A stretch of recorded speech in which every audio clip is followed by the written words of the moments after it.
If every Sunday feels like you're rushing to reinvent the wheel just to get a good mix, you're not alone.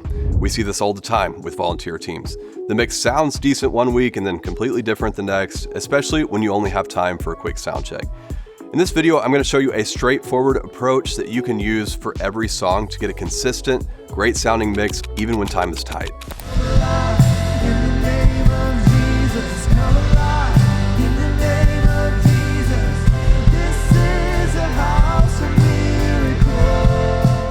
Before we go any further, grab my free Sunday Morning Essentials cheat sheet linked in the description. This is going to be your anchor for consistently great mixes, especially when things feel rushed. I won't be diving deep into EQ, compression, or reverb in this video because I've already covered those in dedicated videos on this mixer. If you haven't seen those yet, I recommend checking those out afterward. I'll link them at the end of this video.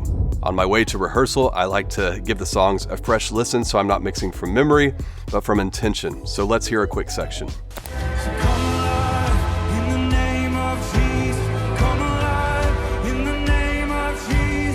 Before soundcheck even starts, I recommend showing up 10 to 15 minutes early to do this next part. That small margin removes a ton of pressure once the band is on stage.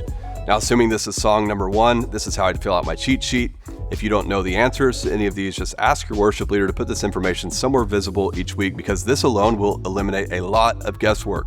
Before we actually start mixing, I'm going to make sure everyone's gain is set properly, averaging right where the green meets the yellow. And then I'll quickly go through each channel and confirm that the processing is on and it looks correct. And then next, I'll double check my reverb sends to make sure that everything is routed the way that I expect. All right, everything looks good and we're ready to mix.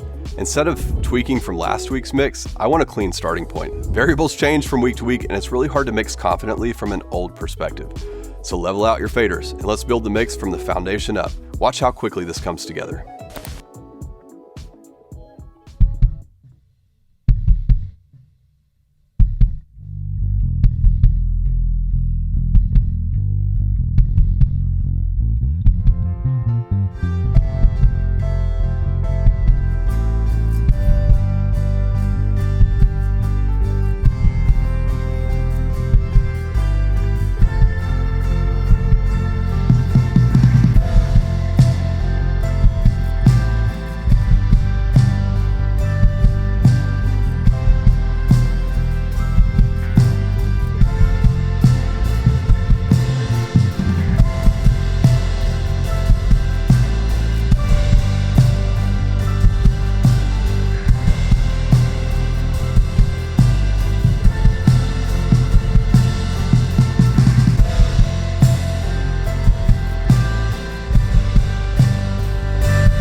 That's already sounding solid. Everything's sitting where it should, but here's where most mixes fall apart even after soundcheck.